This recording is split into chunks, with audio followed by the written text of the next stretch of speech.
Did you just lose your jiu-jitsu competition? Don't worry, this video is going to solve everything for you. First thing to know, losing is very common, especially in jiu-jitsu. All of the best guys have multiple losses on their record. Buchecha, Gordon Ryan, Roger Gracie, they all lost multiple matches, so you're in good company. Now in this video we'll look at the 3 ways to deal with a loss, the checklist to go through when you lose, and the top secret all of the world champions I know use to deal with losses. Alright, so dealing with losses we're gonna separate 3 groups. Fragile, robust and anti-fragile. If you ever read anything by Nassim Taleb, this is gonna sound familiar to you. If you haven't, definitely recommend it. So the first way to deal with a loss is the worst one. If you're fragile, you take the loss, you take it to heart, you quit jiu-jitsu, you never compete again, or maybe one step above that is where you make a lot of excuses just to save your ego from that loss, or let's name a few things. The match was 20 minutes later than planned, so I wasn't warm. My match was 20 minutes earlier, so I didn't have time to warm up. I used shrooms before the match. I actually heard this one. The rules suck, what do you mean you can't do knee bars? The rules suck, what do you mean you can do knee bars? I didn't prepare anyway. If I did, I would have won. Referee didn't like me. I had to fight the best guy in the first round. I suddenly gained weight and had to go to the sauna to make weight and I felt drained. Please, don't be this person. Don't be the one making excuses just to save your ego. All right, a little bit above that is the robust loser. You don't really care about losing. So you paid your flight, you paid your competition registration, you paid a hotel, you went there, and you don't care. You just keep going as if nothing happened. Also not the best way to deal with a loss. It's okay, it's better than like stopping jiu-jitsu or trying to push the loss away by making excuses, but there is a better way, and that's the third way, and that's the anti-fragile way. So instead of breaking under pressure or making excuses or not caring at all, you're going to use that loss to become better. And if you look at that same list of excuses, here's what it would look like. First of all, do everything you can in your preparation to prevent losing. That means keeping an eye on the schedule so you make sure you're always ready to go. That means don't drink or use drugs, especially close to a competition. And it means reading the rules diligently when you sign up. And if you run into any trouble, there's something you don't understand, just ask your coach and yeah, you're gonna be fine. Read them again the night before competition. Not knowing the rules shouldn't be an excuse of why you lost. Okay, so preparing is part 1. Second part is don't make excuses. Take ownership of the mistakes you might have made. So what does it look like? You did prepare well, but you have to work even harder to win. You have to show more offense throughout the match and be nicer to referees if you don't want to lose decisions. And to win, you actually need to beat the best guy in the bracket anyway. So it doesn't matter if it's in the first round where you're both fresh or in the final when you're both tired. And finally, if you have any trouble making weight, cutting weight, be strict with your diet and maybe even find some help of a professional dietitian like our Sarah Tui. Right, so those are the 3 ways to deal with a loss. Fragile, robust and anti-fragile. As you might have noticed, the anti-fragile is going to be by far the best way to deal with losses. Now, next up, the checklist. What do you do when you lose? Now, there's 4 reasons you might lose a match. Technical, mental, tactical and physical. Okay, let's run through those right now. Okay, so technical troubles, they're quite easy to fix, especially in the modern day where there's so much good jiu-jitsu content online, on our YouTube channel, but there's great instructionals from world champions, easily accessible online these days. So techniques are usually quite easy to solve. Okay, I'll give myself an example.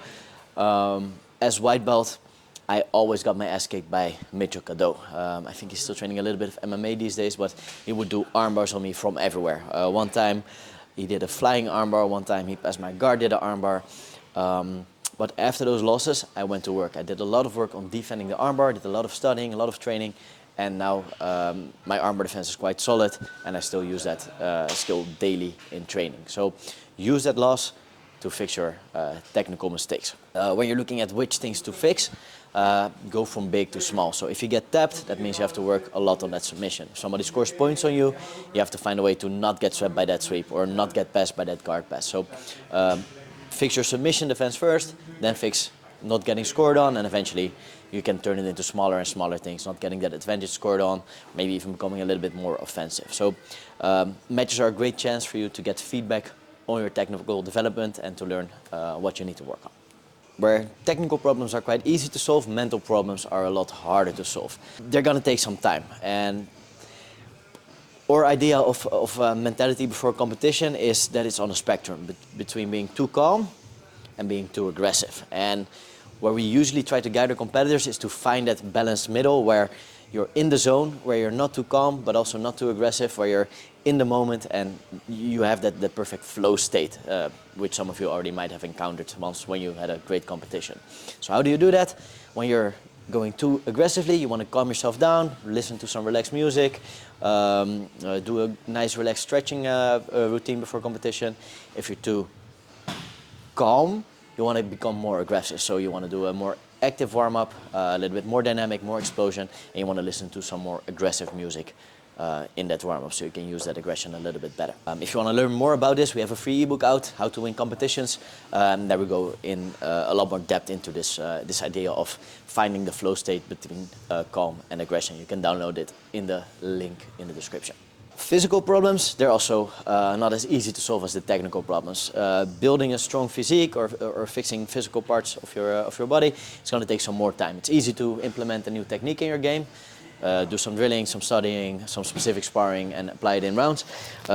Becoming stronger or more flexible or getting a better cardio usually takes a bit longer. You're going to have to spend some time in the gym, you're going to have to work a good solid program, preferably working with a professional in the fitness industry to get that game up. But if you feel that you're always losing because your opponent is too strong or because you gas out after a few minutes or because you don't have enough flexibility to recover your guard, this is something you should definitely work on.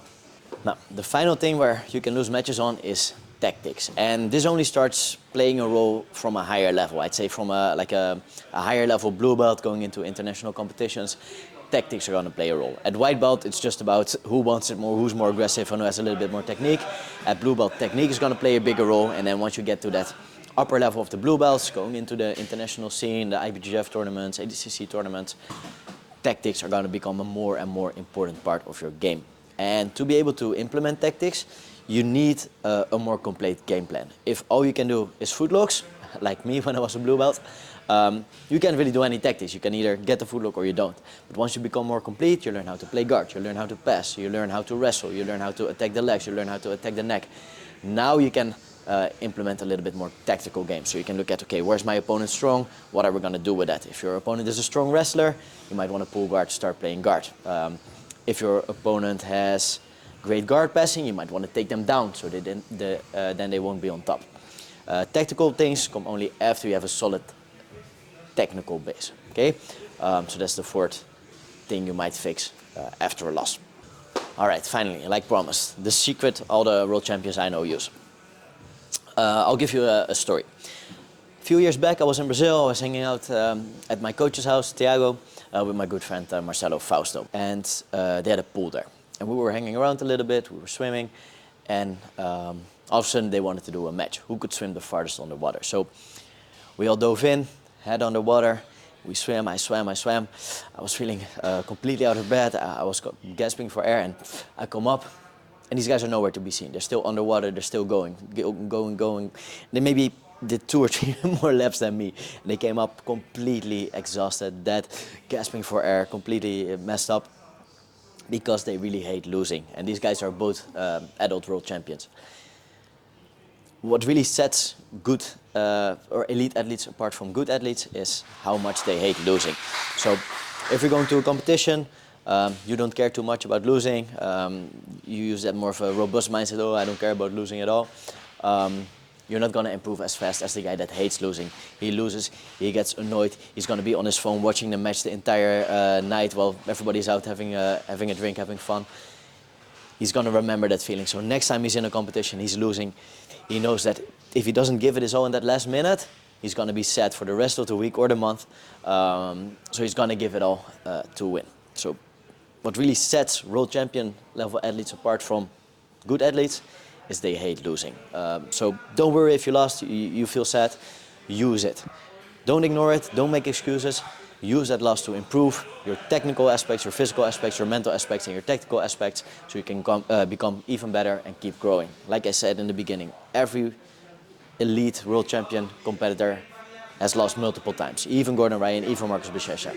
But if you use the losses to improve yourself, you're going to keep improving over a long time, and you will win a lot more than you lose. All right, that's it for this week. Thanks for watching. See you in the next one.